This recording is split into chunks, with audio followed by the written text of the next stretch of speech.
BMW's budget nineT Pure delivers largely the same as its more expensive big brother, pared to the bone when it comes to equipment, but boasting great dynamics and a characterful engine.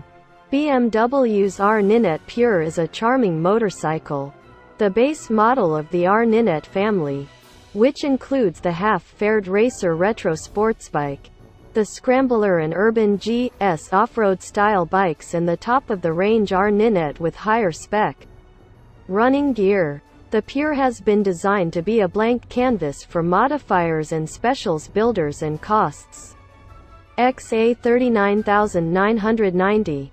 Compared to the XA 312, 220 big money nineT, it has 43mm non-adjustable right-way-up forks rather than the S1000RR-derived Sachs USD items of the more expensive bike. It also has axial mount Brembo brakes rather than radial calipers, and a steel, rather than aluminium fuel tank. There's also a single instrument binnacle with no rev counter. XA0. The bike shares its chassis with the nineT Racer, Scrambler and Urban GS, which has a frame with a slightly kicked-out front end to accommodate the Scrambler's 19-inch front wheel and a slightly simplified rear subframe design.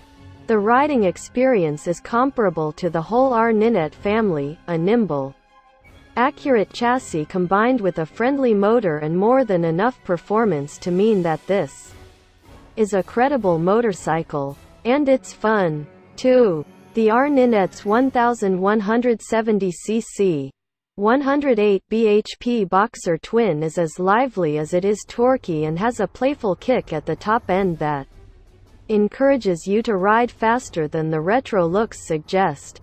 Before you know it, you're chasing that imaginary red line. We say imaginary because of course the Pure doesn't have the rev counter or the gear indicator you get on the Racer or the stock. And to be honest, you do miss it, even though the motor is flexible enough that it doesn't really matter what gear you're in. The handling is pretty playful too. The chassis is identical to the Racer, but the taller, wider bars impart more leverage, making the bike feel more nimble.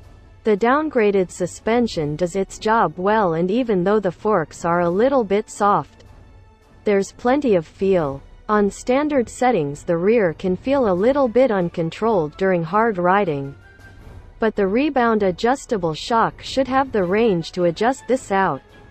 But you can really tramp on if that's what you fancy. There is real fun too.